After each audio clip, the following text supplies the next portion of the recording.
दोस्तों, Samajwadi IAS channel पे आप सभी का स्वागत है। आज मॉडर्न हिस्ट्री के महत्वपूर्ण पॉइंट को वार्षिक विभाजन के तौर पे समझेंगे, जो परीक्षा की दृष्टि से बहुत ही इम्पोर्टेंट है। इसमें इस समय वर्तमान में मॉडर्न हिस्ट्री से सबसे ज़्यादा प्रश्न पूछे जा रहे हैं। तो आइए इसको हम टाइम जोन के हिसाब से समझते हैं। आधुनिक भारत का इतिहास को 3 भाग में बांटा गया है। सबसे पहले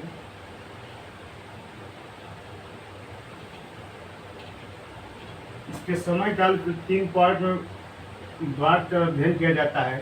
पहला समय काल माना जाता है 1600 ईस्वी से लेकर 1757 तक। दूसरा टाइम पीरियड आता है 1757 से लेकर 1857 तक।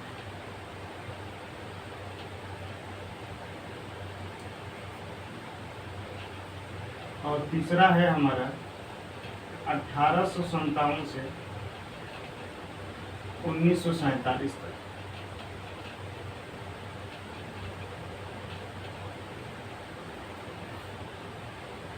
आधुनिक भारत के इतिहास को इस मुख्यतः तीन समय काल में बांट कर अध्ययन किया जाता है। इसमें इसके अंतर्गत हम व्यापार से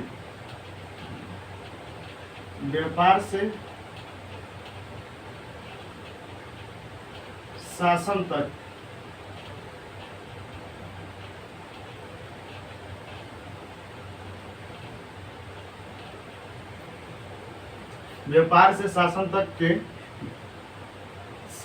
शासन तक के जितने भी महत्वपूर्ण पॉइंट हैं, इसी का हम चर्चा करेंगे आज के वीडियो में। तो समझते हैं, सन 1600 से लेकर 1757 ईस्वी के बीच में भारत में यूरोपीय कंपनियां अर्थात विदेशी कंपनियों का आगमन हुआ और उनका मुख्य उद्देश्य था भारत में व्यापार करना। यानी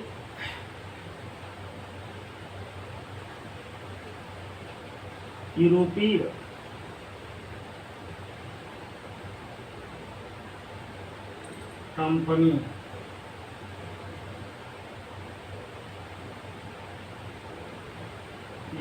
कंपनियों का आगमन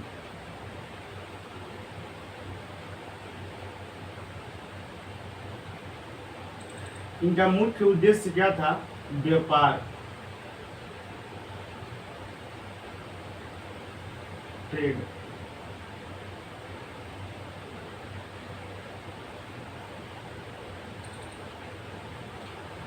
सन 1600 से लेकर 1757 के बीच में मुख्यतः 5 कंपनियां आई थी, जिसमें पहली थी पुर्तगाली।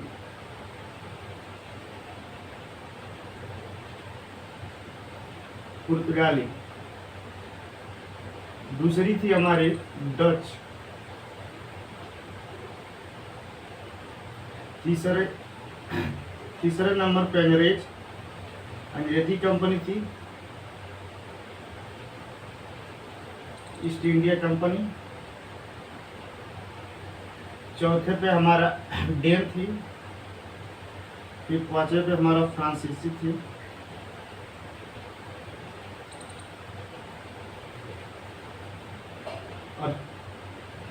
और स्वीडिश कंपनी का भी नाम आता है इसमें 1731 ईस्वी में।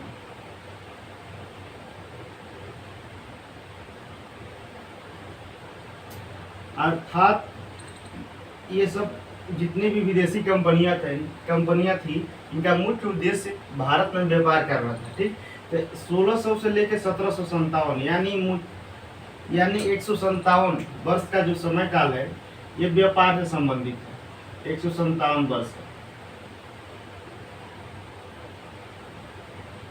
ठीक, अब आते हैं हम दूसरे पार्ट में समझते हैं। 1757 और 1857 यानी 1757 और 1857 के बीच का जो समय है ये 100 वर्ष का समय है। ये 100 वर्ष का समय है और इसमें सबसे पहले हम दो महत्वपूर्ण युद्ध के बारे में जानेंगे। जो सबसे पहला है हमारा प्लासी का युद्ध।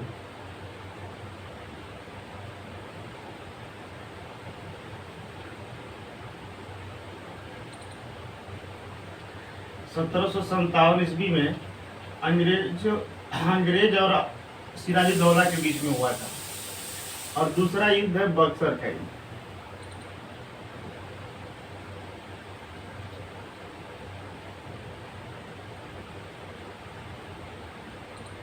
सन 1764 में। इसी दोनों युद्ध के वजह से अंग्रेजों के शासनकाल में बहुत बड़ा परिवर्तन आया और ये दोनों युद्ध निर्णायक से युद्ध साबित हुए अंग्रेजों के लिए।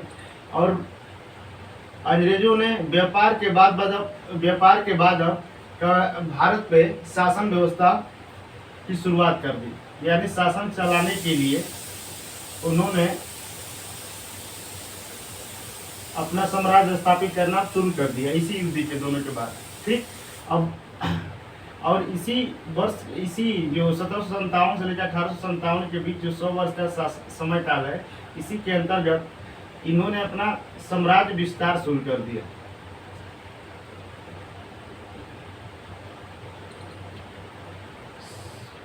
साम्राज्य विस्तार की नीति लाए और साम्राज्य विस्तार का कार्य शुरू कर दिया। और इसी वर्ष के अंतर्गत जनजातीय या आदिवासी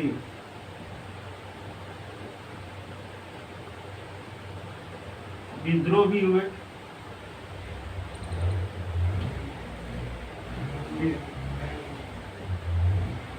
किसान आंदोलन भी हुए।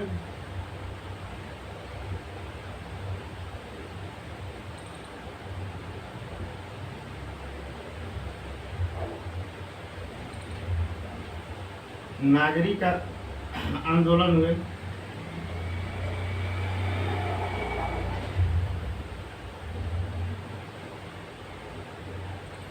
सैनिक विद्रोह हुआ।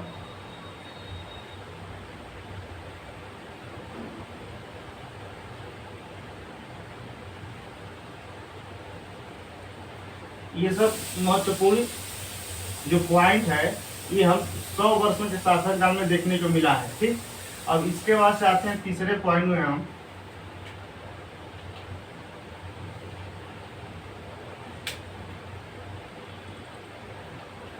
तो 1857 से लेकर 1947 के बीच, इसके बीच प्रथम स्वतंत्रता संग्राम, प्रथम स्वतंत्रता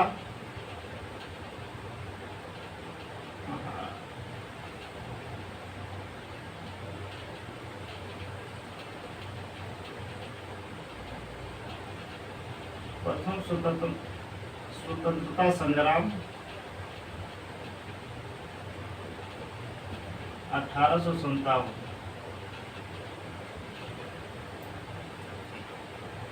उसके बाद से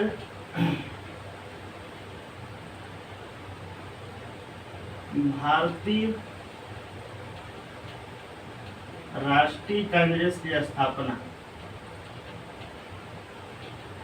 भारतीय राष्ट्रीय कांग्रेस की स्थापना सन 1885 में होती है, जिसके प्रथम अध्यक्ष WC बनर्जी और इसके संस्थापक A.O. ह्यूम थे। ठीक, और इसके बाद से हम भारतीय राष्ट्रीय आंदोलन,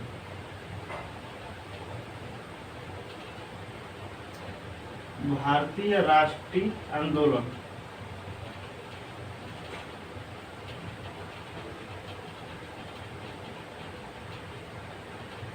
आंदोलन के समय काल होता है 1885 से लेकर 1947 तक। इसके 3 चरण होते हैं। इसके 3 चरण है। पहला चरण क्या है हमारा,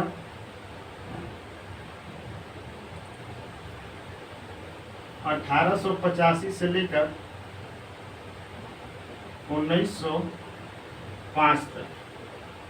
इसका नाम होता है उदारवादी चरण। उदारवादी चरण।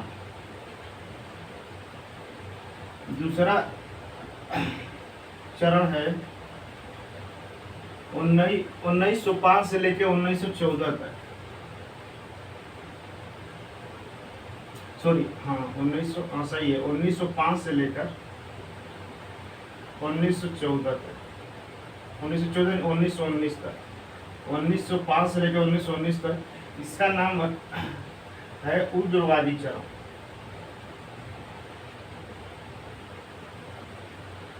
और तीसरा हमारा पॉइंट है इसमें 1919 से लेकर 1947 तक।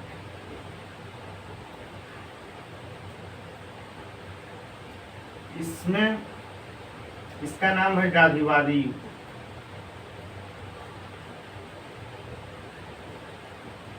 इसी युद्ध में चंपारण आंदोलन से लेकर जलियांवाला बाग कांड, भारत छोड़ो आंदोलन, सभी घटनाएं सम्मिलित है। तो 1857 से 1947 के बीच में महत्वपूर्ण बिंदु है जिसको हमको इसके बारे में पढ़ना है। ठीक, तो आइए एक बार समझ लेते हैं कि आधुनिक भारत का इतिहास व्यापार से शुरू होता है और अंग्रेज शासन तक पहुंच जाते हैं। यानी व्यापार करने के उद्देश्य से भारत आते हैं और भारत में ही शासन करने लगते हैं। ठीक, तो इसके समय काल को 3 पार्ट में बांटा जाता है। पहला है 1600 से लेकर 1757 तक। दूसरा पार्ट 1757 से लेकर 1857 तक। और तीसरा हमारा पार्ट है 1857 से लेकर 1947 तक। 1600 से 1757 यानी 157 वर्ष के बीच में जो विदेशी कंपनियां आई थी उनका मुख्य उद्देश्य क्या था, व्यापार करना था। और ये इसमें जो मुख्य रूप से कंपनी थी, पुर्तगाली थी, डच, अंग्रेज, डेन, फ्रांसीसी और स्वीडिश आई थी। ठीक, तो इसके बारे में अध्ययन करेंगे। और दूसरे पार्ट में भारत में प्लासी का युद्ध हुआ था 1757 ईस्वी में अंग्रेज और सिराजुद्दौला के बीच। और दूसरा युद्ध हुआ था बक्सर का युद्ध रॉबर्ट क्लाइव के समय 1764 के बीच में। ये दोनों युद्ध अंग्रेजों के लिए बहुत ही इम्पोर्टेंट थे और निर्णायक साबित हुए थे, जिसके वजह से अंग्रेजों ने पूरे भारत पर शिकंजा कसना शुरू कर दिया। इस युद्ध में अंग्रेज ही विजयी हुए और उन्होंने भारत पर शासन करना शुरू कर दिया। ठीक, इसके अंतर्गत उनके साम्राज्य विस्तार की नीति आई। जनजाति और साम्राज्य विस्तार जैसे जैसे वो करना शुरू किए, उसके बाद जनजाति और आदिवासी विद्रोह हुआ, कुछ किसान आंदोलन हुए, नागरिक आंदोलन, सैनिक विद्रोह हुआ। ठीक, अब तीसरे पार्ट 1857 से लेकर 1947 तक में प्रथम स्वतंत्रता संग्राम 1857 और 1857 में हुआ था, जिसमें मंगल पांडे की महत्वपूर्ण भूमिका थी। दूसरा हमारा राष्ट्रीय, उसके बाद से राष्ट्रीय कांग्रेस की स्थापना होती है 1885 में, जिसके प्रथम अध्यक्ष WC बनर्जी और इसी के संस्थापक A.O. हिंद हुए थे। और इसके बाद से इसमें तीसरा का पॉइंट यही आता है, भारतीय राष्ट्रीय आंदोलन, जो परीक्षा में इससे बहुत ज़्यादा प्रश्न पूछे जा रहे हैं। तो 1885 से लेकर 1947 का जो समय काल है वो भारतीय राष्ट्रीय आंदोलन के नाम से जाना जा रहा है। उसके 3 चरण हैं। पहला चरण 1885 से लेकर 1905 तक, जिसको उग्रवादी चरण के नाम से जानते हैं। दूसरा है 1905 से लेकर 1919 तक उग्रवादी चरण। और तीसरा 1919 से लेकर 1947 गांधीवादी। ठीक, अच्छा, और इसमें कुछ और पॉइंट है जिसको हमको समझ लेना है, इसको मिटा देते हैं।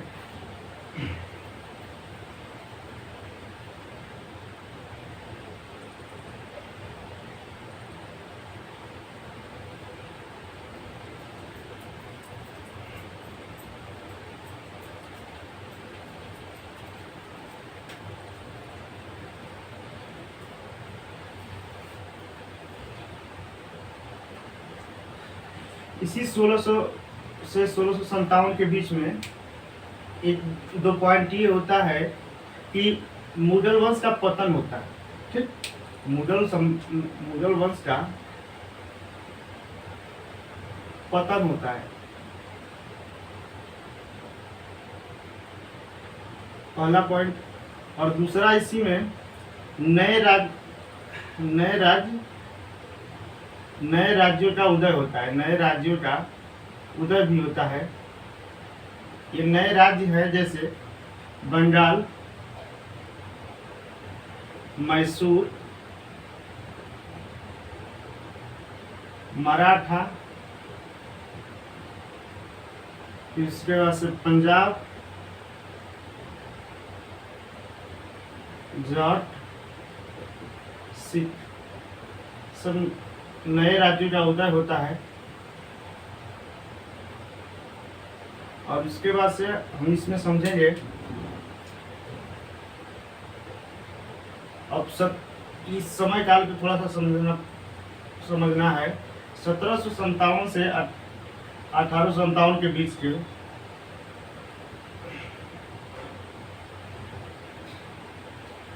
देखिए 1757, हाँ 1700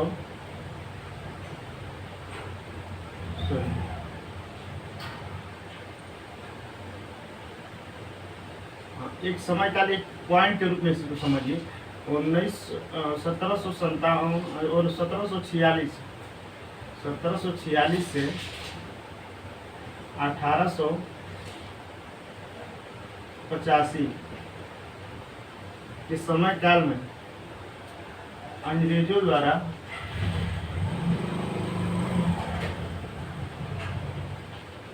महत्वपूर्ण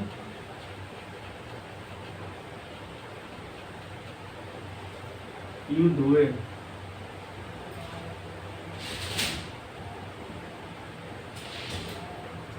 जिसमें क्या है, अंग्रेजों का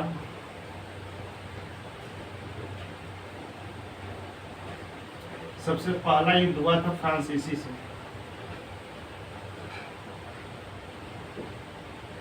जिसको कर्नाटक युद्ध के नाम से जानते हैं, कर्नाटक युद्ध।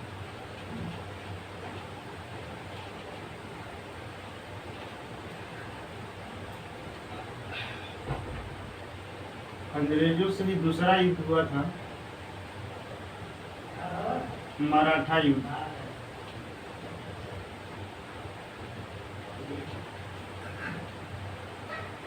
अंग्रेजों से भी तीसरा युद्ध हुआ था हमारा मैसूर का युद्ध।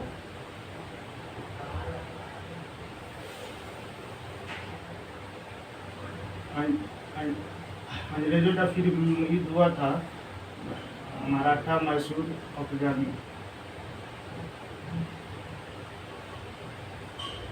बर्मा से युद्ध।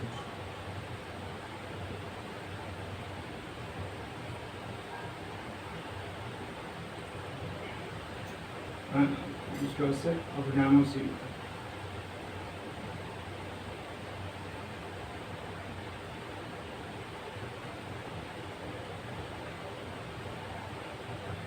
इसके बाद से सिखों से युद्ध हुआ था।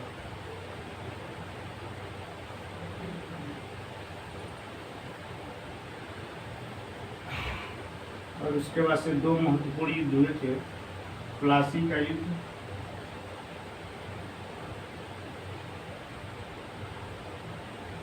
और तीसरा है बक्सर का युद्ध।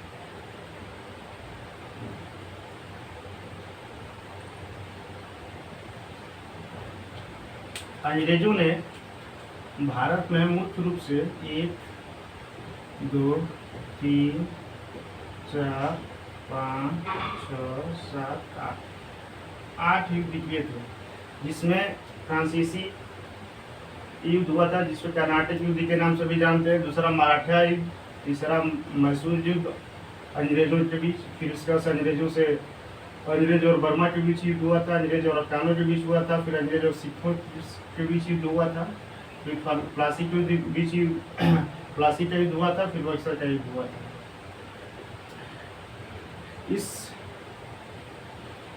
इस दौरान इसको यहाँ पे सबमिट कर देता हूँ।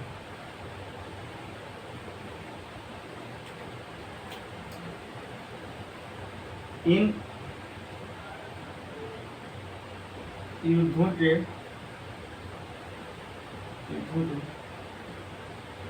परिणाम स्वरूप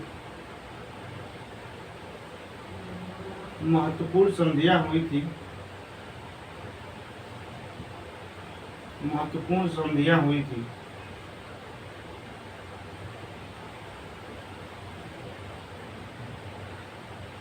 महत्वपूर्ण संधियां हुई थी तथा इनके बाद युद्ध समाप्त हो जाता था। तथा इनके बाद युद्ध समाप्त हो जाता था।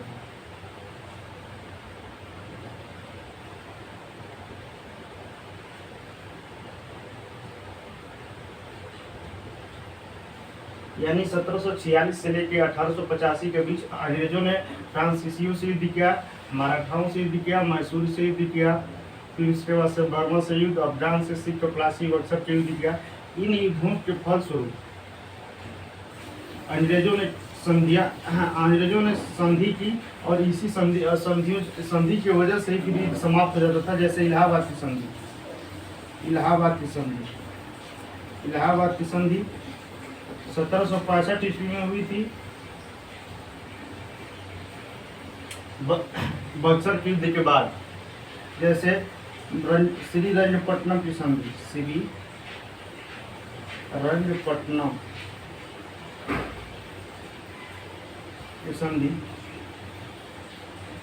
ये तीसरे आंग्ल मैसूर युद्ध के समय हुआ था। श्री रंगपट्टनम की संधि। इस प्रकार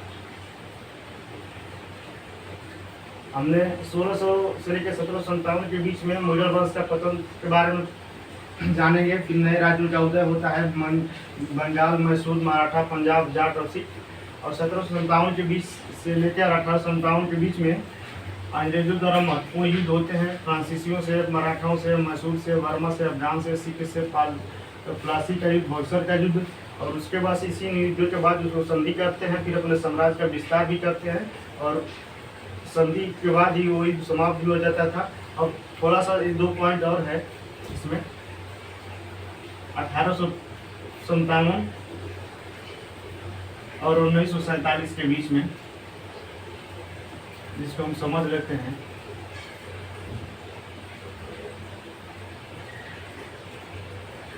हाँ,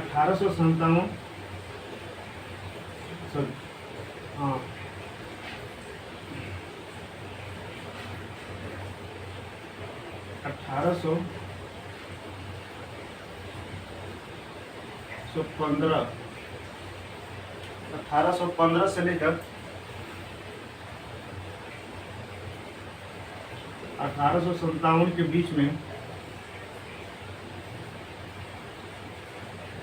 धार्मिक सुधार आंदोलन होते हैं। धार्मिक व सामाजिक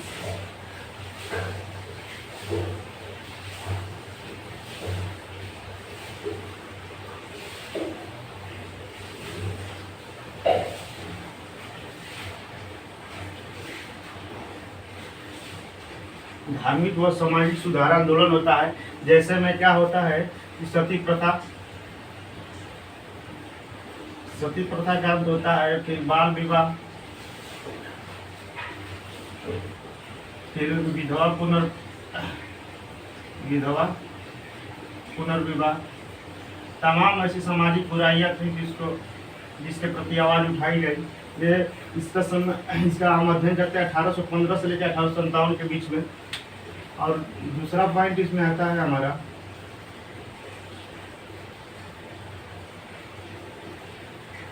भारत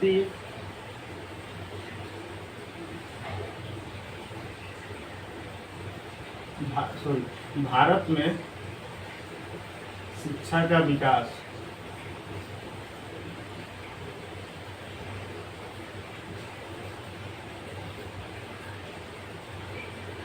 तीसरा आता है भारत में महत्वपूर्ण संस्था, जैसे ब्रह्मा समाज, अच्छा, फिर प्रार्थना समाज की स्थापना। तो भारत में महत्वपूर्ण संस्थाएं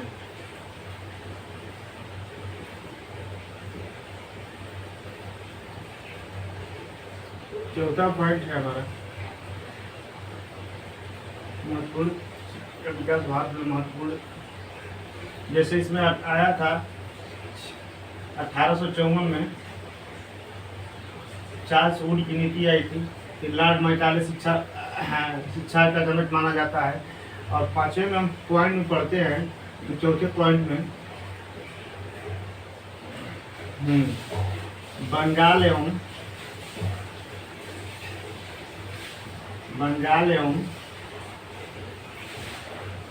भारत के गवर्नर, फिर दूसरा पद आता है गवर्नर जनरल,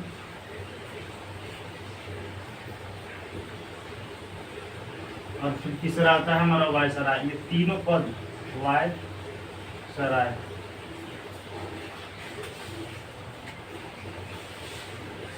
तीनों पद के बारे में हम पढ़ते हैं। इसके दो कालखंड आता है। इसका समय काल होता है 1773, यानी रेगुलेटिंग एक्ट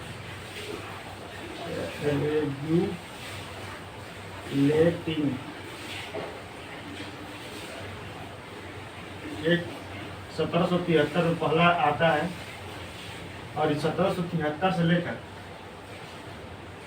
1947 तक पढ़ते हैं इसको। इसके अंतर्गत भारत में अंग्रेजी शासन द्वारा गवर्नर आते हैं और शासन व्यवस्था को संचालित करते हैं, उसी का अध्ययन करना है। पांचवा है भारत का संवैधानिक विकास। भारत का संवैधानिक विकास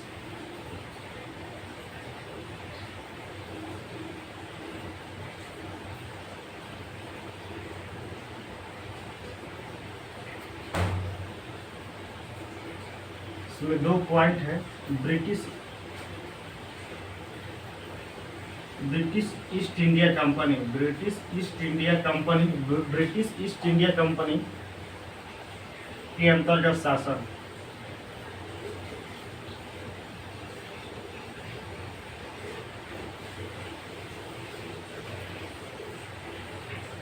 इसका समय काल होता है 1773 से 1853 तक। और दूसरा होता है हमारा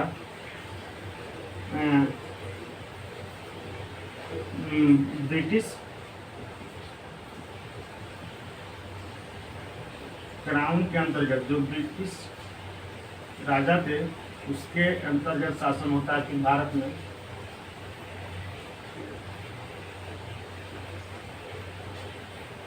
इसको मानते हैं 1858 से लेकर 1947 तक। और उसके बाद से छठवां आता है गांधीवादी युग,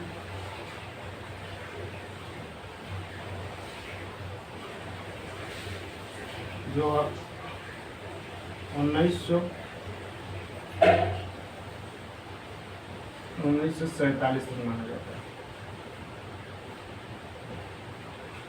तो आधुनिक भारत के तीसरे पोर्शन में, आधुनिक भारत के इतिहास के तीसरे पोर्शन में हम कुछ पॉइंट है, जैसे 1815 से लेकर 1857 के बीच में धार्मिक व सामाजिक सुधार आंदोलन होते, जैसे सती प्रथा, बाल विवाह, विधवा पुनर्विवाह। फिर उसके बाद से दूसरा पॉइंट है हमारा भारत में शिक्षा का भी विकास होता है और महत्वपूर्ण संस्थाएं स्थापित की जाती है, जैसे ब्रह्मा समाज, प्रार्थना समाज। फिर बंगाल और भारत के गवर्नर जनरल और फिर वायसराय के पद निर्धारित होते हैं, जिसका समय काल होता है 1773 से लेकर 1947 तक। 1773 में पहला रेगुलेटिंग एक्ट आता है भारत की शासन व्यवस्था को चलाने के लिए 1773 में। और दूसरा होता है भारत का संवैधानिक विकास की दृष्टि से देखा जाए तो सबसे पहले भारत में ब्रिटिश ईस्ट इंडिया कंपनी के अंतर्गत शासन होता है, जो 1773 से लेकर 1853 तक। और दूसरा ब्रिटिश क्राउन के अंतर्गत शासन शुरू होता है 1858 से, मतलब 1857 क्रांति के बाद 1858 से लेकर 1947 तक। और छठवां पॉइंट है गांधीवादी युग। इसका समय काल होता है 1919 से लेकर 1947 तक। यही सब इम्पोर्टेंट पॉइंट है जो हमने आज के वीडियो में बताया है और आधुनिक भारत के अंतर्गत पढ़ना है। इसी के साथ आज क्लास को यही करते हैं। धन्यवाद।